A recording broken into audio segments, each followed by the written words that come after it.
கண்ணியத்துக்குரியவர்களே, இன்று உலகம் முழுக்க கவலையாலும் பிரச்சனையாலும் சோதனைகளாலும் மன விரக்திகளாலும் வாழ்க்கையின் விரக்திகளாலும் மரணத்தை எண்ணி வாழக்கூடிய வாழ்வைத்தான் பலர் வாழக்கூடிய சூழ்நிலையை நாம் பார்க்கிறோம். குறிப்பாக வாலிப சமூகத்துடைய ஆண்களும் பெண்களும் பெரும்பான்மையாக இந்த நிலையில் இருக்கக்கூடிய காட்சியைத்தான் நம்மால் பார்க்க முடிகிறது. அல்லாஹுடைய தூதர் ஸல்லல்லாஹு அலைஹி வஸல்லம் இந்த காலம் மறுமை நெருங்கும் போது வரும் என்று சொன்னார்கள். மனிதர்களுடைய இறுதி காலம் நெருங்கும் போது மன்னரைகளை பார்த்து மனிதர்கள் சொல்லுவார்கள், நீங்கள் இருக்கக்கூடிய இடத்தில் நாங்கள் இருக்க வேண்டுமே என்று. மரணித்தவனை பார்த்து உயிர் உள்ளவன் மரணிக்க வேண்டும் என்று ஆசைப்படுவான் என்று அல்லாஹுடைய தூதர் ஸல்லல்லாஹு அலைஹி வஸல்லம் அவர்கள் சொன்னார்கள். இப்படி மரணத்தை எண்ணி கவலையாலும் பிரச்சனைகளாலும் சோதனைகளாலும் நெருக்கடிகளாலும் வாழக்கூடிய வாழ்வை இறுதி சமூகம் சந்திக்கும் என்று அல்லாஹுடைய தூதர் ஸல்லல்லாஹு அலைஹி வஸல்லம் அவர்கள் சொன்னார்கள். இன்று இதற்காக மருத்துவமனைகள் உருவாகிவிட்டது, இதற்காக மருத்துவர்கள் உருவாகிவிட்டார்கள். இதுவே மிகப்பெரிய ஒரு அம்சமாக சமூகத்தில் மாறிக்கொண்டிருக்கிறது. இப்படி சோதனையான காலத்தில் நீங்கள் சோதனைகளை சந்தித்துக் கொண்டிருந்தால், நோயால், செல்வ இழப்பால், கண்ணிய இழப்பால் அல்லது வாழ்க்கையின் நெருக்கடிகளால், உறவுகளுடைய பிரிவால், இது போன்ற எந்த சோதனையில் நீங்கள் சிக்குண்டிருந்தாலும் இந்த செய்தியை செவிதாழ்த்தி கேளுங்கள். இந்த சோதனைகளில் நீங்கள் தனியாக இல்லை, உங்களுடைய இறைவன் உங்களோடு தான் இருக்கிறான். மீண்டும் சொல்கிறேன், இந்த சோதனைகள் எதுவாயினும் கவலை கொள்ளாதீர்கள், நீங்கள் தனியாக இல்லை, இறைவன் உங்களோடு தான் இருக்கிறான். அந்த செய்தி தான் நான் இப்போது உங்களுக்கு சொல்லக்கூடிய செய்தி. குர்ஆன் சொல்லுகிறது, வனப்லூக்கும் பிஷ்ஷர்ரி வல் கைரி ஃபித்னா. அல்லாஹ் நலவிலும் தீயதிலும் சோதனைகளை கொடுப்பான். இறைவனை பொறுத்தவரை நலவை இறைவன் கொடுப்பதும் ஒரு தீயதை உங்களை அணுக வைப்பதும் இரண்டும் இறைவனை பொறுத்தவரை சோதனைதான். உலகத்தை படைத்து மனிதர்களை இந்த உலகத்திலே அனுப்பும் போதே இறைவன் கூறிவிடுகிறான், வலனப்லுவன்னக்கும், நிச்சயமாக திட்டமாக நான் உங்களை சோதித்தே தீருவேன். பசியை கொண்டு சோதிப்பேன், பயத்தை கொண்டு சோதிப்பேன், செல்வ இழப்புகளை கொண்டு சோதிப்பேன், தொழிலின் நஷ்டத்தை கொண்டு சோதிப்பேன், உயிரிழப்புகளை கொண்டு உங்களை நான் சோதிப்பேன் என்று இறைவன் சோதித்தே தீருவான் என்று கூறிதான் மனித இனத்தை இந்த பூமியிலேயே அனுப்பி இருக்கிறான். இந்த பூமியிலேயே சோதனைகளில் இருந்து நீங்கி ஒரு சமூகம் வாழ வேண்டும் என்றால் அவர்கள் யாராக இருப்பார்கள் தெரியுமா? நபிமார்கள், இறைத்தூதர்கள். ஆனால் அந்த இறைத்தூதர்கள் தான் இந்த பூமியிலேயே அதிகம் சோதிக்கப்பட்டவர்கள். சோதனை எனக்கும் உங்களுக்கும் மட்டும் இறைவனால் கொடுக்கப்படுவதல்ல, நபிமார்கள் தான் இந்த உலகத்திலே சோதனை கொடுப்பதற்கு முதலாவதாக இறைவனால் தேர்ந்தெடுக்கப்படுபவர்கள். குர்ஆன் சொல்லுகிறது, நபிமார்கள் நிராசை அடைந்து நாங்கள் பொய்ப்பிக்கப்பட்டு விட்டோம் என்று எண்ணும் அளவிற்கு அவர்கள் நிராசை அடையும் போதுதான் அந்த சோதனையால், அந்த சிரமங்களால், அந்த கஷ்டங்களால் இறைவன் அவர்களுக்கு வெற்றியை அளிப்பான் என்று குர்ஆன் சொல்லுகிறது. இறைத்தூதர் ஸல்லல்லாஹு அலைஹி வஸல்லம் அவர்களிடத்திலே கேட்கப்பட்டது, இந்த பூமியிலேயே அதிகமாக சோதனைக்கு உள்ளாக்கப்பட்டவர்கள் யார் என்று. அல்லாஹ்வின் தூதர் ஸல்லல்லாஹு அலைஹி வஸல்லம் அவர்கள் சொன்னார்கள், நபிமார்கள். அவர்களுக்கு பிறகு நல்லவர்கள், அவர்களுக்கு பிறகு அவர்களை பின்தொடர்பவர்கள் என்று அல்லாஹ்வுடைய தூதர் ஸல்லல்லாஹு அலைஹி வஸல்லம் அவர்கள் சொன்னார்கள். மனிதர்களுடைய எல்லோருடைய வாழ்க்கையிலும் இந்த எல்லா சோதனைகளும் பொதுவானது. நானும் நீங்களும் மட்டும் சோதனையில் உள்ளாக்கப்படுவதில்லை என்ற நியதியை நாம் புரிந்து கொள்ள வேண்டும். நமது வலதுபுறம் இடதுபுறம் இருக்கக்கூடிய எல்லோர்களும் சோதிக்கப்படுகிறார்கள். இப்போது பாருங்கள், பலஸ்தீனிலே முஸ்லிம்கள் படக்கூடிய பிரச்சனைகள், அவர்கள் சந்திக்கக்கூடிய சிரமங்கள், அவர்கள் சந்திக்கக்கூடிய உயிரிழப்புகள், பசியால் வாடக்கூடிய மனிதர்கள் நமக்கு முன்னால் வாழ்ந்து கொண்டிருக்கிறார்கள்.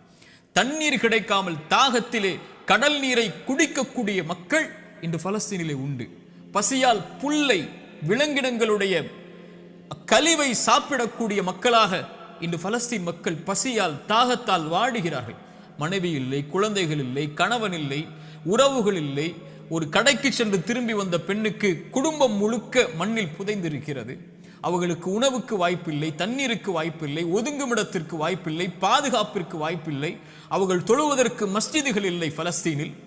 இந்த சோதனைகளுக்கு முன்னால் எல்லாம் என்னையும் உங்களையும் நிறுத்தி பாருங்கள். நம் சோதனைகள் எல்லாம் ஏமாத்திரம்.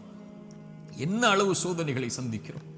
இப்படி மனித இனத்தில் அல்லாஹ் அவன் நாடியவர்களை அவன் நாடிய அளவு சோதனைகளை கொடுத்து நெருக்கிக் கொண்டே இருப்பான். இந்த சோதனையில் இருக்கக்கூடிய எனக்கும் உங்களுக்கும் குர்ஆனும் சுன்னாவும் சொல்லக்கூடிய மருந்துகள் என்ன தெரியுமா? முதலாவது மருந்து எடுத்துக்கொள்வோம், அல் ஈமானு பில் கதரி கைரிஹி வ ஷர்ரிஹி. நன்மையாயினும் தீயதாயினும் எதுவாயினும் என் இறைவனின் புறத்திலிருந்துதான் என்னை வந்தடைகிறது. அவன் இந்த சோதனை வருவதற்கு முன்னதாகவே அந்த விதியை நிர்ணயித்திருக்கிறான், அதை அறிந்திருக்கிறான். அந்த சோதனை எனக்கு வருகிறது, இதன் மூலமாக இறைவன் என்னை சுத்தப்படுத்த, என் அந்தஸ்தை உயர்த்த நாடுகிறான், அல்லது என்னை நான் செய்யும் பாவங்களால் தண்டிக்க நாடுகிறான். இதை பின்னால் விளக்குகிறேன்.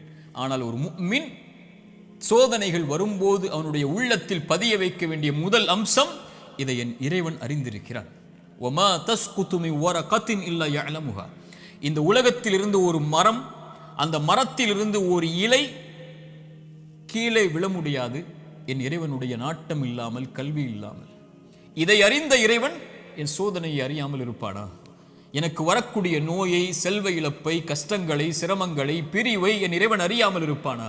அல்லது நாம் இன்று உலகத்திலே பார்க்கக்கூடிய எல்லா சோதனைகளையும், பலஸ்தீனில் என்னுடைய சமூகம் படக்கூடிய சிரமங்களை, கஷ்டங்களை, சோதனைகளை, அந்த இரத்தங்களை, அந்த உயிரிழப்புகளை, அந்த பிரிவுகளை, அந்த ஓலங்களை இறைவன் அறியாமல் இருப்பானா? இறைவன் அனைத்தையும் அறிந்திருக்கிறான். ஆனால் அவனுக்கென்று ஒரு நியதி இருக்கிறது, அவனுக்கென்று ஒரு வழிமுறை இருக்கிறது. இந்த சமூகத்தை தூய்மைப்படுத்துவதற்கும், இந்த சமூகத்திற்கு அவன் பாவங்களின் காரணமாக தண்டனைகளை கொடுப்பதற்கும். அல் ஈமானு பில் கதரி வல் கைரிஹி வ ஷர்ரி, நன்மை தீமை அனைத்தும் இறைவனின் புறத்திலிருந்து வருகிறது. அவன் நாடியதால் தான் இது என்னை வந்தடைந்திருக்கிறது என்பதை முதலில் ஒரு முஃமின் ஏற்றுக்கொள்ள வேண்டும். இரண்டாவது மருந்து, இறை நினைவை உள்ளத்திலே கொண்டு வர வேண்டும். இறைவனை உள்ளம் நினைக்க தயாராக வேண்டும். உள்ளத்தின் நோய்க்கு மிகப்பெரிய மருந்து அலா பி திக்ரில்லாஹி தத்மஇன்னுல் குலூப். உள்ளத்தின் நிம்மதியை அல்லாஹ் திக்ரில் வைத்திருக்கிறான், அவனுடைய நினைவில் வைத்திருக்கிறான். ரப்பை ஒருவன் சோதனையில் நினைத்தால் ஃபத்குருனி ஃபத்குரூனி அத்குருக்கும், ஃபத்குரூனி அத்குருக்கும், என்னை நினையுங்கள்.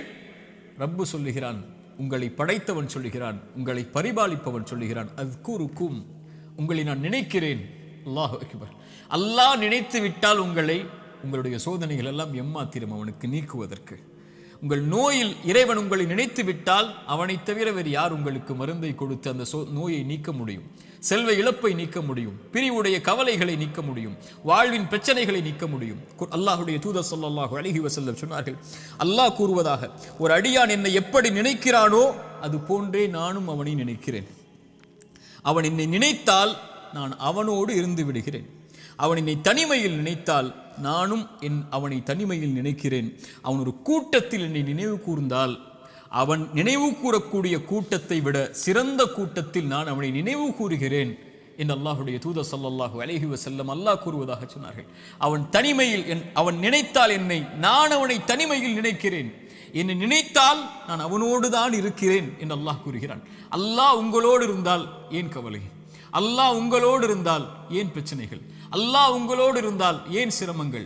அல்லாஹ்வை நேசிக்கக்கூடிய அடியார்களுக்கு லா ஹவுஃபுன் அலைஹிம் வலா ஹும் யஹ்ஸனூன், அவர்கள் கவலை கொள்ள மாட்டார்கள், அவர்கள் பயம் கொள்ள மாட்டார்கள். அவர்களுடைய உள்ளம் அல்லாஹ்வின் நினைவால் நிரம்பி இருக்கும் போது இறைவன் கொடுத்த கவலை, இறைவன் கொடுத்த சோதனை, அவன் எனக்கு ஒன்றை நாடுகிறான், இதில் நான் நலவை முயற்சி செய்து முன்னேறுகிறேன், என்ன சோதனையாயினும் அவன் எனக்கு நீக்குவான் என்ற நம்பிக்கையில் ஒரு முஃமின் முன்னேறுவான்.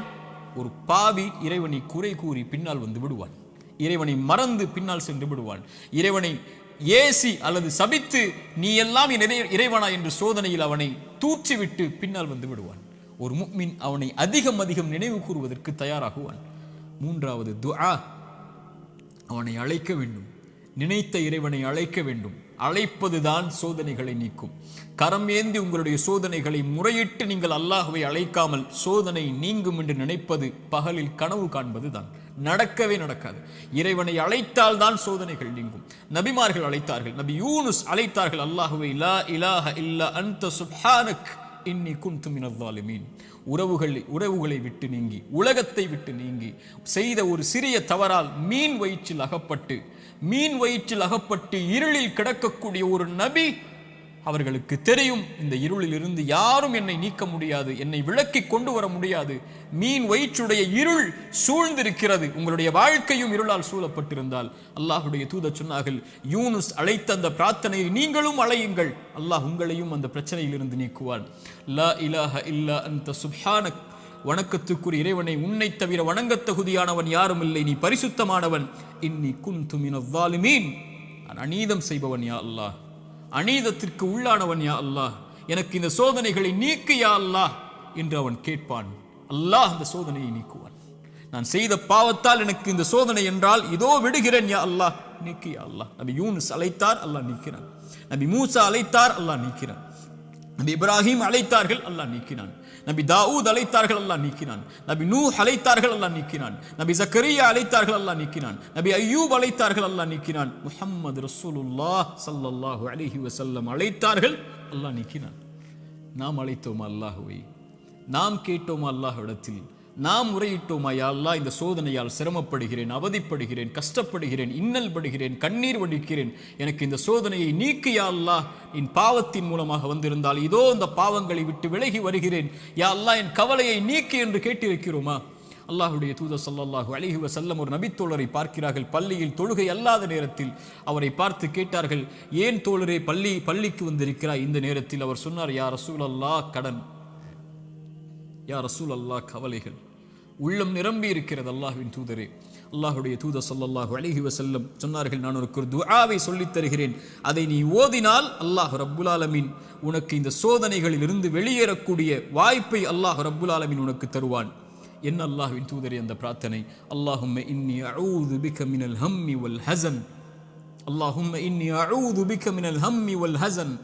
யா அல்லாஹ், என்னுடைய துக்கம், என்னுடைய எதிர்காலம் என்ன ஆகப் போகிறது, நான் எதை நோக்கி செல்லப் போகிறேன், என்னுடைய வருமானம் என்ன ஆகப் போகிறது, இவ்வளவு கஷ்ட இழப்புகளை சந்தித்து விட்டேனே, இனிமேல் என்ன ஆகப் போகிறது என்ற கவலையில் இருந்தால் யா அல்லாஹ் அந்த துக்கத்தை நீக்கு யா அல்லாஹ். எதிர்கால கவலைகளை பற்றிய கவலையை உள்ளத்திலிருந்து நீக்கு யா அல்லாஹ். வல் ஹஸன், என்னுடைய முன்னால் நான் செய்த பாவங்கள், முன்னால் என் வாழ்க்கையில் நடந்த நிலைகள், நான் சந்தித்த இழப்புகள், அதனால் என் உள்ளம் துவண்டிருக்கிறது. எதிர்காலத்தை பற்றியும் கடந்த காலத்தில் நான் செய்ததை பற்றியும் என்னுடைய உள்ளம் கவலை கொண்டு நடக்க முடியாமல், நகர முடியாமல் இருக்கிறேன் யா அல்லாஹ், அதை நீக்கு யா அல்லாஹ். எதிர்காலத்தை பற்றிய கவலையை நீக்கு, கடந்த காலத்தை பற்றிய நினைவுகளை நீக்கு, இனிமேல் வாழக்கூடிய வாழ்க்கையை சரிபடுத்து என்று இறைவனை அழைப்பான். அல்லாஹும்ம இன்னி அஊது பிக மினல் ஹம்மி வல் ஹஸன் வ அஊது பிக மினல் அஜ்ஸி வல் கஸல்.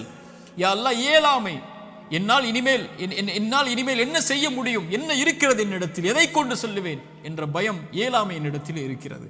யா அல்லாஹ், கசல், சோம்பேறித்தனத்தால் சோம்பலில் இருக்கிறேன், என்னால் முடியும் யா அல்லாஹ், ஆனால் எழ முடியவில்லை, என்னால் இந்த சோதனைகளை கடக்க முடியவில்லை, என்னிடத்திலே தைரியம் இல்லை யா அல்லாஹ், தைரியத்தை கொடு, அதை செய்து முடிக்கக்கூடிய உறுதியை கொடு. வஅஊது பிக மினல் அஜ்ஸி வல் கஸல் வஅஊது பிக மினல் ஜுப்னி வல் புகுல். யா அல்லாஹ், கஞ்சத்தனத்தை விட்டும், யா அல்லாஹ் கோழைத்தனத்தை விட்டும், யா அல்லாஹ் கடன் என்னை மிகைப்பதை விட்டும், மனிதர்கள் என்னை ஆக்கிரமிப்பதை விட்டும் என்னை பாதுகாத்து விடு யா அல்லாஹ். இந்த அல்லாஹ்வுடைய தூதர் ஸல்லல்லாஹு அலைஹி வஸல்லம் அந்த துஆவை அந்த தோழருக்கு கற்றுக் கொடுத்தார்கள். இதை ஓதக்கூடிய வழக்கம் உள்ளவர்களாக மாற வேண்டும். இப்படி அல்லாஹ்வை அழைக்கக்கூடிய முறையிலெல்லாம் இதா சஅலக இபாதி அன்னி ஃபஇன்னி கரீபுன் உஜீபு தஅவத தாஇ இதா தஆன். அழைப்பவர்கள் அழைத்தால் அந்த அழைப்பிற்கு இவன் பதில் கொடுக்காமல் இருப்பதில்லை. அல்லாஹ்வின் தூதர் சொன்னார்கள், ஒரு மனிதன், ஒரு முஃமின் அல்லாஹ்விடத்திலே கரம் ஏந்தி அவனுடைய கரம் அல்லாஹ் கொடுக்காமல் கீழே விழுந்தால் அவன் கேட்பதை இறைவன் வெட்கப்படுகிறான் என்று அல்லாஹ்வுடைய தூதர் ஸல்லல்லாஹு அலைஹி வஸல்லம் சொன்னார்கள். அல்லாஹ்வை அழையுங்கள். கடைசியாக இந்த நேரத்தில் சுருக்கமாக சொல்கிறேன், மீண்டும் சொல்கிறேன், நோயால் சிரமப்படுகிறீர்களா, இழப்புகளால் சிரமப்படுகிறீர்களா, பிரிவால் சிரமப்படுகிறீர்களா, கடினமான காலத்தை வாழ்க்கையில் கடக்கிறீர்களா, ஒருபோதும் அல்லாஹ் உங்களை கைவிட மாட்டான். உங்களை விட இறைவன் உங்கள் மீது நேசம் கொண்டிருக்கிறான். கவலை கொள்ளாதீர்கள். நீங்கள் தனியாக ஒருபோதும் இல்லை. உலகமெல்லாம் உங்களுக்கு எதிராக இருந்தாலும் நீங்கள் தனியாக இல்லை. அவன் உங்களோடு இருக்கிறான். அவன் உங்களோடு இருந்தால் இந்த உலகத்தில் யார் உங்களோடு இல்லை என்றாலும், இந்த உலகமே உங்களை வெறுத்திருந்தாலும், உலகமே உங்களை புறக்கணித்தாலும் கவலை கொள்ளாதீர்கள். அது போதும் நமக்கு. இறைவன் உங்களோடு இருந்தால் அது போதும். உலகமெல்லாம் உங்களோடு இருந்து இறைவன் உங்களோடு இல்லை என்றால் அதைவிட நஷ்டமில்லை. உலகத்தில் எவரும் இல்லாமல் இறைவன் உங்களோடு இருந்தால் அதைவிட இன்பம் இல்லை. நபிமார்கள் உலகம் புறக்கணித்தது நபி நூஹை, ஆனால் நூஹோடு அல்லாஹ் இருந்தான். நபி தாவூதை உலகம் புறக்கணித்தது, அல்லாஹ் அவர்களோடு இருந்தான். நபி யூனுஸை உலகம் புறக்கணித்தது, அவர்கள் செய்த பாவத்திற்காக மன்னிப்பை கேட்டார்கள், அல்லாஹ் அதிலிருந்து அவர்களை பாதுகாத்தான். இப்ராஹீமை உலகம் புறக்கணித்தது, அல்லாஹ் அவர்களோடு இருந்தான். மூசாவை உலகம் புறக்கணித்தது, அல்லாஹ் அவர்களோடு இருந்தான். நபி அல்லாஹ்வின் தூதரையும் உலகம் புறக்கணித்தது, பெரும்பான்மை புறக்கணித்தது, அல்லாஹ் அவர்களோடு இருந்தான். லா தஹ்சன் இன்னல்லாஹ மஅனா. அல்லாஹ்வின் தூதர் அதனால்தான் சொன்னார்கள், கவலை கொள்ளாதீர், அல்லாஹ் நம்மோடு இருக்கிறான். அல்லாஹ்வின் தூதர் ஸல்லல்லாஹு அலைஹி வஸல்லம் ஒரு தாயை குறித்து சொன்னார்கள். போர்க்களத்தில் காணாமல் போய் கிடைத்த ஒரு குழந்தையை ஒரு தாய் தேடி வரும்போது அல்லாஹ்வுடைய தூதர் அதை எடுத்து கொடுக்கும் போது அந்த தாய் அந்த குழந்தையை வாங்கி கட்டி அணைத்து அதற்கு உணவை கொடுக்கும் போது அல்லாஹ்வின் தூதர் நபித்தோழர்களை பார்த்து கேட்டார்கள், இந்த தாய் இந்த குழந்தையை நெருப்பில் வீசுவாளா? அந்த குழந்தை படக்கூடிய சிரமத்தை கஷ்டமாக உணர்ந்த அந்த தாய், தன் உயிர் போய் கிடைத்த வந்த மகிழ்ச்சியில் இந்த வாழக்கூடிய இந்த தாய் இந்த குழந்தையை நெருப்பில் வீசுவாளா? தன்னோடு வந்துவிட்ட அந்த குழந்தையை எப்படி நெருப்பில் வீசுவாள்? அல்லாஹ் இந்த குழந்தைக்கு இந்த தாய் காட்டக்கூடிய அன்பை விட அல்லாஹ் அவனுடைய அடியார்கள் மீது இரக்கம் உள்ளவன். அல்லாஹ் அக்பர். ஒரு அறிஞர் அழகாக சொல்லுவார், யா அல்லாஹ், அல்லாஹ்வை அழைத்து சொல்லுவார், யா அல்லாஹ், என் தாயை விட என் மீது இரக்கம் காட்டக்கூடியவன் நீ. என் தாய் நான் சிரமப்படுவதை, என் தாய் நான் நோயில் வாடுவதை, என் தாய் நான் கடனில் இருப்பதை, கடனால் கஷ்டப்படுவதை, என் தாய் என் செல்வ இழப்புகளில் கஷ்டப்படுவதை, என் தாய் என்னுடைய இழப்புகளில், பிரிவில், நோயில், சிரமங்களில், சோதனையில் கஷ்டப்படுவதை விரும்ப மாட்டாள். என் தாயை விட என் மீது இரக்கம் உள்ள நீயும் விரும்ப மாட்டாயா அல்லாஹ், அதை எனக்கு இரக்கம் காட்டு, இந்த சோதனையை நீக்கென்று அல்லாஹ்வை அழைப்பார்கள் அறிஞர்கள் இந்த ஹதீஸை கொண்டு. அல்லாஹு அக்பர். அல்லாஹ் உங்களை ஒருபோதும் கைவிட மாட்டான். அல்லாஹ் உங்களை ஒருபோதும் பிரிந்து விட மாட்டான். அல்லாஹுவின் பக்கம் வந்து விட்டால் அல்லாஹ் உங்களை ஒருபோதும் வேதனை அடைவதை, உங்கள் கண்கள் கண்ணீர் வடிப்பதை, உங்கள் உள்ளம் நெருக்கமாகுவதை, உங்கள் உள்ளம் உடைக்கப்படுவதை இறைவன் ஒருபோதும் பார்த்து கொண்டிருக்க மாட்டான். ஆனால் கடைசியாக சோதனைகள் இறைவனின் புறத்திலிருந்து வருகிறது, ஆம். ஆனால் ஒருவருக்கு சோதனை நன்மையாக வரும், ஒருவருக்கு சோதனை தண்டனையாக வரும். நபிமார்களுக்கு சோதனை வந்தது என்று சொன்னேன். எல்லா நபிமார்களுக்கும் சோதனை வந்தது. அந்த சோதனைகள் அவர்களை தூய்மைப்படுத்துவதற்காக, அவர்களை சுத்தப்படுத்துவதற்காக, அவர்களுடைய அந்தஸ்தை அல்லாஹ்விடத்திலே உயர்த்துவதற்காக, ஈமானில் அவர்களை உறுதிப்படுத்துவதற்காக, எல்லாவற்றையும் கொண்டும், உலகத்தை கொண்டும், மார்க்கத்தை கொண்டும், தீனை கொண்டும் அல்லாஹ் சோதித்துக் கொண்டே இருந்தால் அவனின் பக்கம் அவர்களை நெருக்கமாக்கி, அவனின் பக்கம் அவர்களை நெருக்கமாக்கி கொண்டு வருவதற்காக. அது நிஅமா, அது அருள். அந்த சோதனை அருள். அல்லாஹ்வுடைய தூதர் ஸல்லல்லாஹு அலைஹி வஸல்லம் அவர்கள் சொன்னார்கள், உலகத்தில் அதிகமாக சோதிக்கப்பட்டவர்கள் யார் என்று கேட்கும்போது நபிமார்கள், அவர்களுக்கு பின்னால் வந்தவர்கள், அவர்களுக்கு பின்னால் வந்தவர்கள் என்று சொல்லிவிட்டு சொன்னார்கள், அல்லாஹ் ஒரு மனிதனுடைய மார்க்கத்திற்கு ஏற்ப அவனை சோதிப்பான். யா அல்லாஹ், அவனுடைய மார்க்கம் நிலையாக உறுதியாக இருந்தால் அந்த உறுதியோடு, அந்த நிலையோடு சோதனையும் உறுதியாகும். யா அல்லாஹ். மேலும் சொன்னார்கள், அவனுடைய மார்க்கம் எளிதாக இருந்தால் சோதனையும் அவனுக்கு எளிதாகும். ஆனால் இறைவன் நாடக்கூடிய அடியார்களை இறைவன் சோதனைகளை கொண்டு, சிரமங்களை கொண்டு நெருக்கமாக்கி கொண்டே இருப்பான், இந்த பூமியில் அவன் பாவம் இல்லாதவனாக நடக்கும் வரை. யா அல்லாஹ், இந்த ஹதீஸை எப்படி விவரிப்பது இந்த சிறிய நேரத்தில்? இன்ஷா அல்லாஹ் வாய்ப்புகள் வரும்போது இந்த ஹதீஸை விவரிக்கிறேன். அல்லாஹ் சோதனைகளை கொண்டு ஒரு மனிதனை பக்குவப்படுத்துவான், நிலைப்படுத்துவான், முன்னேற்றுவான். அவனுக்கு அடுத்த கட்டத்தை நோக்கி அவனுடைய வாழ்வை நகர்த்துவான். அவன் அதன் மீது நம்பிக்கை கொண்டிருப்பான். நலவு வந்தால் அல்ஹம்துலில்லாஹ், சோதனை வந்தாலும் அல்ஹம்துலில்லாஹ், அல்லாஹ்வை புகழ்வான், அல்லாஹ்விடத்திலே உதவி தேடுவான். இவன் முஃமின். ஆனால் பாவி, இறைவன் சோதனையை கொடுத்தால் அல்லாஹ்வை விட்டு விலகுவான், சோதனையை கொடுத்தால் பாவங்களை நோக்கி செல்லுவான், சோதனையை கொடுத்தால் இறைவனை மறந்து விடுவான். அது நலவின் சோதனையாக இருந்தாலும் பாவத்தின் சோதனையாக இருந்தாலும். இந்த குர்ஆனின் எச்சரிக்கை மிக்க இந்த வசனத்தை கேளுங்கள். ஃபலம்மா நஸூமா துக்கிரு பிஹி, எம் நினைவை விட்டு நீங்கள் மறந்து வாழும் போது, ஃபதஹ்னா அலைஹிம் அபுவாப குல்லி ஷை, வானத்தின் கதவுகள் எல்லாம் திறக்கப்படும், என்ன வேண்டுமோ கிடைக்கும். ஹத்தா இதா ஃபரிஹு மா ஊது, அல்லாஹ் கொடுத்ததை கொண்டு அவர்கள் நிம்மதியோடு வாழ்ந்து கொண்டிருக்கும் போது, அது சோதனை என்று அறியாத அந்த பாவிகளுக்கு அஹத்னாஹும் பக்ததன், திடீரென்று அல்லாஹ் பிடித்து அவர்களை நஷ்டவாளிகளாக மாற்றிவிடுவான். அல்லாஹ்வின் தூதர் ஸல்லல்லாஹு அலைஹி வஸல்லம் சொன்னார்கள், அடியானுக்கு அல்லாஹ் ஒரு சோதனையை இந்த உலகத்திலே விரைவுபடுத்துகிறான் என்றால் அவனுக்கு அல்லாஹ் ரப்புல் ஆலமீன் நலவை நாடுகிறான். அல்லாஹ் அவனுக்கு சோதனையை தாமதப்படுத்துகிறான் என்றால் பாவங்களின் காரணமாக நாளை மறுமையில் அவனுக்கு அல்லாஹ் ரப்புல் ஆலமீன் அதை கொடுப்பதற்கு அல்லாஹ் காத்திருக்கிறான். தீயதாக நல்லவருக்கு சோதனையை உலகத்திலேயே கொடுத்து அல்லாஹ் அவனை நெருக்கமாக்கி விடுவான். பாவியை விடுவான் அல்லது பிடிப்பான். பிடித்தாலும் விட்டாலும் அவன் அழிவது நிச்சயம். அல்லாஹ் ரப்புல் ஆலமீன் அப்படிப்பட்ட பாவங்களை விட்டு அல்லாஹ் எம்மை பாதுகாப்பானாக. நல்லவர்களுக்கு சோதனை அருள். அவர்கள் அனுபவிக்கக்கூடிய ஒவ்வொரு கண்ணீர் துளிக்கும், ஒவ்வொரு சிரமத்திற்கும், ஒவ்வொரு கவலைக்கும், ஒவ்வொரு துக்கத்திற்கும், ஒவ்வொரு அழைப்பிற்கும், அவர் காலில் ஒரு முள் தைத்தால் கூட அவர் படக்கூடிய இன்னலுக்கும் அல்லாஹ் பாவங்களை அழித்துக் கொண்டே இருப்பான். ரசூலுல்லாஹ் சொன்னார்கள் ஸல்லல்லாஹு அலைஹி வஸல்லம். ஆனால் பாவி படக்கூடிய ஒவ்வொரு சோதனையும் அவன் மீண்டு அல்லாஹ்விடத்திலே செய்த பாவங்கள் எதுவாயினும், அவன் கடந்த காலம் எதுவாயினும், எவ்வளவு கொடிய பாவங்களை வைத்திருந்தாலும் அவன் பாவத்திலிருந்து விலகாமல் சோதிக்கப்படும் போது நன்மையை நோக்கி செல்லாமல் இருந்தால் அவனுக்கு இந்த உலக வாழ்வும் மறுமையும் அழிவுதான். சோதிக்கப்பட்டால் உள்ளத்திடம் கேளுங்கள், நன்மையில் இருக்கிறாயா, பாவத்தில் இருக்கிறாயா? நன்மையில் இருந்தால் இது உனக்கு அருளின் சோதனை, முன்னேறு, வெளிச்சம் உனக்கு முன்னால் இருக்கிறது, நடந்து சென்று கொண்டே இரு, இந்த இருள் நீங்கிவிடும்.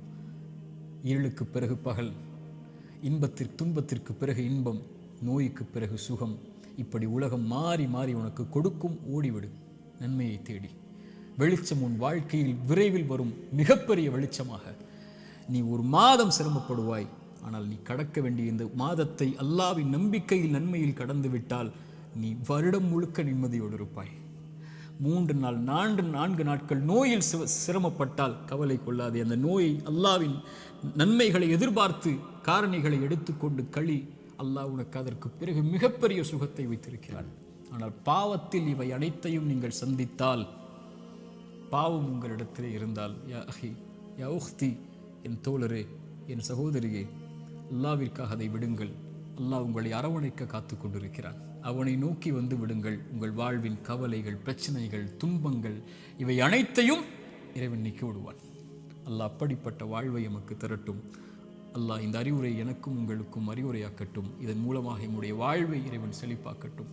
உலக சமூகத்திலே முஸ்லிம் சமூகம் படுகின்ற இன்னல்கள், கஷ்டங்கள், பிரச்சனைகள், சோதனைகள், குறிப்பாக பலஸ்தீனில் நம்முடைய சகோதர சகோதரிகள் படக்கூடிய எல்லா இன்பங்கள், எல்லா இழப்புகளுக்கும், எல்லா சோதனைகளுக்கும், எல்லா துன்பங்களுக்கும் அல்லாஹ் விரைவில் மிகப்பெரிய வெற்றியோடு அல்லாஹ் வெளிச்சத்தை தரட்டும்.